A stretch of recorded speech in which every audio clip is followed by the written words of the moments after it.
G'day Warbanders and welcome back to another video. This time I'm going to be giving you my thoughts on Total War Medieval 3, the announcement that was just recently shown in their show. And I kind of have mixed feelings. It was a quite lame trailer, to be honest. Like, it was just talking and there was no battles. Like, it was not even a cinematic battle or CGI, just a couple of medieval kings and queens stereotypically talking in a throne room and some concept art. It didn't hype me up at all, to be honest. I hope it's amazing when it comes out in 2030, but I could be completely wrong. It could be a surprising hit, but with the track record of Pharaoh, Troy, Thrones of Britannia, I don't have too much hope. But there was some interesting details I picked up on during the show that I want to share with you guys. Like at the end, there was like a Q&A and they seem to mention some interesting stuff. So the first thing I picked out is that it's going to be focusing on the dynastic element more instead of painting the map. So they did say, they wanted to have that, classic experience of, expanding your empire, but also they want to focus on, the family element, I suppose, similar to Crusader Kings, hopefully. In their words, it's going to be a sandbox and rewriting history and a simulation. That's their words. And they talk about, medieval urbanization, the centralization of the state later on in the medieval period. So that tells me that the campaign layer is going to be more in depth than what was shown in Medieval 2. And they want to show the changes from the 12th and 15th century. So we're not looking at a specific medieval time period. We're looking at like a whole, I hope the whole medieval period. They're looking at the whole medieval period, right? The start date isn't set, but it's going to be in the 12th and 14th centuries. That's what they said. Even though they didn't say it directly, I'm pretty sure they're going to add scenarios because they do mention the Plantagenets and the 100 Years' War. So hopefully we do get some Pacific scenarios like that, especially the conflicts in Spain against the Muslims and Castile and the Reconquista. They mentioned the way armor progressed through the period, which will be visually shown in the game, which is kind of neat. Because there was a lot of armor progression from mail to full plate, so it's hopefully we can see that in the game. They really didn't mention too many details and were quite vague and talking in this generalized marking way, but still there was some info I got out of it.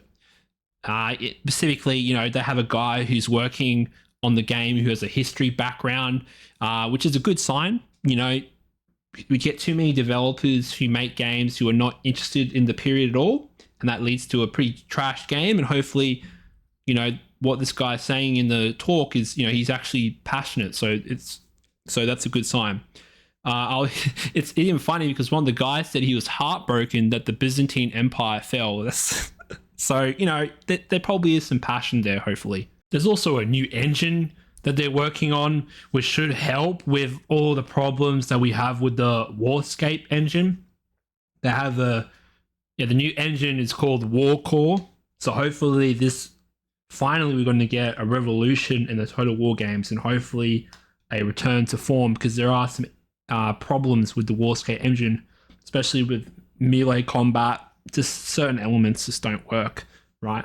So hopefully we get something out of that. But we haven't heard much of how this engine's going to impact the game. Still early days. Still, we got to see how it works in practice still, and we haven't seen anything about that.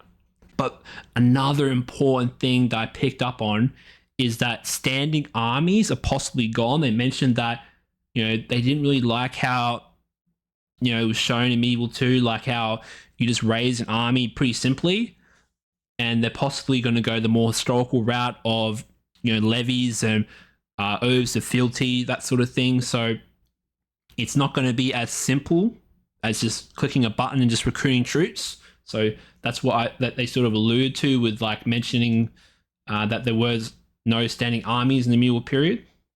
And another good sign is they mentioned that they're referring to secondary and primary source research, because again, people don't like to mention this, but a lot of the Total War games are pop history. Okay, specifically Medieval 2, because a lot of things there are just like unauthentic. Like there's Bronze Age Egypt in the medieval period, I'm pretty sure, and that's just not. That probably was Rome 1, but still, that's just an example of some of the pop history research, and hopefully we're going to get a more historically authentic Total War in this Medieval 3. But yeah, the biggest thing, guys, is that the trailer said, or not the biggest thing, but still, it's just annoying that they said it's in early production. So they really just announced this to stifle competition, which is quite disappointing. The failed, I guess the failed development of Hyenas hit them pretty hard, so they're trying to recover from that. I think really they're only making a lot of money from, you know, what they have currently from their historical releases and mainly Warhammer, which I'm okay with Warhammer. Like, I like 40k Warhammer more. I was hoping that 40k was going to be released, but this is still good enough, I suppose. And I don't like it when game studios announce things super early. It just kills the hype immediately. Like, I wanted this to come out next year or 2 years at least, but now it's going to be like 2030, so that's not really fun. And yeah, in the meantime, I'm going to be playing the competition. I'm going to be playing Grand Tactician Napoleonic Wars. I'm going to be playing Master of Command while I'm waiting for this game. I'm also going to be playing some Field of Glory 2 Medieval, which is a turn-based medieval war game, but still, it's really historically researched, and I love it. You can also get a campaign element by playing the Field of Glory Kingdoms game. But again, it always comes back to this thing where, like, we don't, like, the people who made Medieval 2 or Shogun 2, I don't think they're there anymore, and we're getting like a new set of developers. But I could be entirely wrong, guys. I could be entirely wrong, and they released an amazing hit. But with the track record I've seen so far from Creative Assembly, it's just been awful.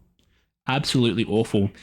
Again, you could argue that Warhammer is like going good, I suppose. But even then, like, Warhammer 3 is having some controversies, I've noticed. And yeah, as I said before, I was expecting 40k, but this is good enough. They need the hype and money, obviously. They need the money, and they know that Medieval 3 is one of the most requested Total Wars in the series, and it makes sense that they're going to go after this. And yeah, guys, that's my thoughts on the trailer. I would say overall, my thoughts are quite mixed.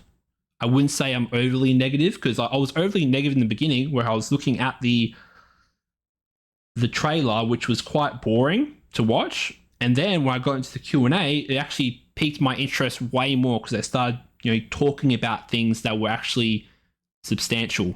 So yeah, guys, if you enjoyed the video, please like and tell me your thoughts. I'd love to hear it. I'll see you guys later. Bye. G'day Warbanders, and thanks for watching the video. I really appreciate it. If you want to support me, please like and subscribe and tell me your thoughts about the video.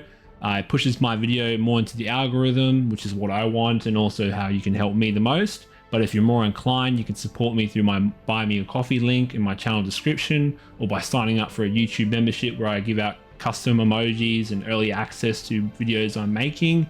But yeah, guys, thanks for watching. I'll see you in the next video.